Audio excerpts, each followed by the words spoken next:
Dans une ville ancienne et fascinante vivait une jeune femme nommée Elena. Elle travaillait comme femme de ménage pour une famille riche, confrontée chaque jour à l'humiliation et au mépris. La villa où elle travaillait était imposante, avec de hauts portails en fer forgé. Mais pour Elena, ce n'était qu'une prison. Les propriétaires de la maison, la famille Monti, étaient arrogants et distants, incapables de voir la réalité derrière les sacrifices d'Elena. Ce qu'ils ne savaient pas, c'est que derrière son sourire, Elena cachait des secrets qui allaient bientôt changer leur vie. Avant de continuer, abonnez-vous à notre chaîne et activez la cloche. Elena, aujourd'hui âgée de 20 ans, avait grandi seule depuis l'âge de 15 ans, lorsque sa mère bien-aimée, Rosa, est décédée dans un accident de voiture. Rosa, malgré ses faibles ressources, a fait de son mieux pour offrir à sa fille une vie digne, mais n'a pas réussi à économiser suffisamment d'argent. Elena n'avait jamais connu son père. Sa mère lui a dit qu'il était mort avant sa naissance. Lorsque Rosa disparut, Elena fut confiée à un orphelinat. La jeune femme n'avait aucune rancune. Elle savait que sa mère l'aimait et ferait tout ce qu'elle pouvait pour lui donner une vie meilleure si elle en avait l'occasion. À 18 ans, Elena a été obligée de quitter l'orphelinat et d'affronter le monde seule. Après quelques entretiens, elle trouve un emploi de vendeuse dans un magasin d'articles ménagers. Son modeste salaire ne couvrait que le coût de la location d'une petite chambre dans une maison d'hôte qu'elle partageait avec une autre fille et la nourriture du mois. Mais ses problèmes de santé ont commencé à s'aggraver. Depuis la mort de sa mère, Elena souffrait de fortes douleurs à l'oreille droite qui provoquaient des vertiges et des difficultés d'audition. Ne pouvant se permettre une visite médicale, il a appris à lire sur les lèvres pour compenser sa perte auditive. Il a caché le problème à tout le monde, souriant et essayant d'éviter les situations embarrassantes. Un jour, à cause de la crise économique, le magasin ferme ses portes et Elena perd son emploi. Sans économie ni perspective, elle a erré dans la ville à la recherche d'une nouvelle opportunité, désespérée de n'avoir nulle part où aller. Puis, par hasard, il passa devant une villa seigneuriale, où un panneau annonçait la recherche d'une servante pouvant vivre sur place. Cela semblait être l'occasion idéale pour elle. Elle aurait un toit au-dessus de sa tête, et peut-être, un jour, elle pourrait économiser suffisamment pour retourner aux études, comme le rêvait sa mère.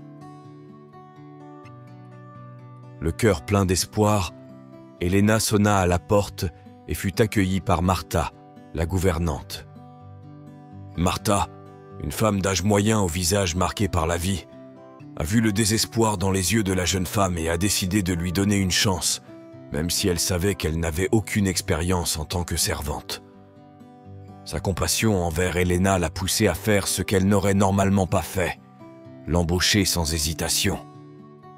Elena a immédiatement emménagé dans la villa et s'est vue attribuer une petite pièce, sans fenêtre, qui a été transformée en chambre. En réalité, il s'agissait d'un ancien placard de ménage. Il n'y avait de place que pour un petit lit et une malle usée. Même si c'était un endroit exigu, Elena était reconnaissante d'avoir enfin sa propre chambre, aussi inconfortable soit-elle. Elle s'est immédiatement mise au travail, déterminée à faire de son mieux.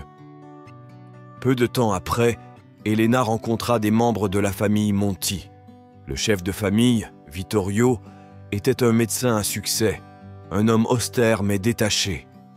Son épouse, Sofia, était une femme stricte et toujours impeccable, qui traitait froidement les employés. Mais le plus difficile à gérer était leur fille, Alice, une jeune fille du même âge qu'Elena, habituée à avoir tout ce qu'elle voulait. Alice était gâtée et capricieuse et trouvait amusant d'humilier tous ceux qui travaillaient pour elle. Un jour, alors qu'Elena était occupée à nettoyer une grande vitrine dans la salle à manger, Alice entra dans la pièce sans se faire remarquer. La jeune propriétaire, constatant qu'Elena ne répondait pas à ses appels, la provoqua en lui demandant d'un ton méprisant si elle était sourde. Elena, qui ne pouvait pas entendre à ce moment-là à cause de son problème d'oreille, se retourna surprise et essaya de se justifier, mais Alice se moqua d'elle. Malgré l'humiliation, Elena a continué son travail, essayant d'ignorer la douleur physique et émotionnelle. Au fil des jours, Alice continuait de tourmenter Elena avec de petites taquineries et de cruautés, comme par exemple en la réveillant en pleine nuit pour lui demander des choses insignifiantes, sachant que la jeune femme n'oserait jamais se rebeller. Mais Elena a tout enduré en silence, consciente que si elle perdait son emploi, elle se retrouverait sans abri.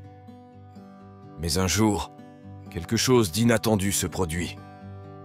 Au cours d'un des dîners de famille habituels, Vittorio remarqua qu'Elena marchait avec difficulté et semblait désorientée. En tant que médecin expérimenté, il a immédiatement senti que quelque chose n'allait pas. Il profite d'un moment de distraction avec sa femme et sa fille pour s'approcher d'Elena et lui proposer son aide discrète. Il lui propose de lui rendre visite le lendemain pour examiner sa cheville enflée et son problème d'oreille, mais Elena, trop fière, refuse poliment. Le lendemain, alors qu'Elena nettoyait à nouveau la fenêtre, Alice, dans son attitude espiègle habituelle, jeta une chaise, la faisant tomber. Cette fois, cependant, la chute fut plus grave. Elena emporta avec elle de précieux objets en cristal qui se brisèrent au sol. Paniquée et douloureuse, elle fondit en larmes. Sofia s'est immédiatement précipitée et, voyant le désastre, a accusé Elena de négligence et l'a menacée de licenciement immédiat. Martha a tenté de la défendre en expliquant que la jeune femme avait travaillé dur et qu'Alice était probablement à l'origine de la chute, mais Sofia n'a pas voulu l'écouter. Elena, désespérée, se retira dans sa chambre pour faire ses valises. Alors qu'il pensait que tout était perdu, Vittorio entra dans la pièce et, remarquant une vieille photo de femme collée au mur, se figea. À sa grande surprise, il a reconnu sur la photo son ancienne flamme, Sarah, la femme qu'il avait profondément aimée plusieurs années auparavant. Elena, toujours sous le choc, a expliqué que la femme sur la photo était sa mère. Vittorio, le cœur en ébullition, posa quelques questions et découvrit qu'Elena était sa fille. Il ne pouvait pas croire qu'il avait une fille dont il ignorait l'existence.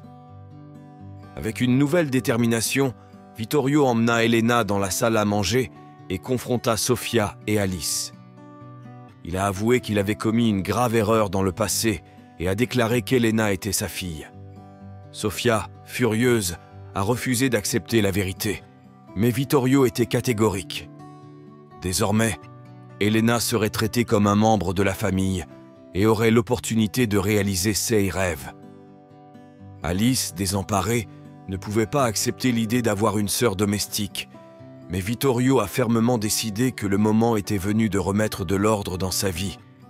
Il a offert à Elena la chance d'étudier et de guérir. Et finalement, le père et la fille ont commencé à construire une nouvelle vie ensemble. Avez-vous aimé cette histoire? Écrivez-le dans les commentaires ci-dessous. Merci d'avoir regardé la vidéo jusqu'à la fin et à la prochaine histoire.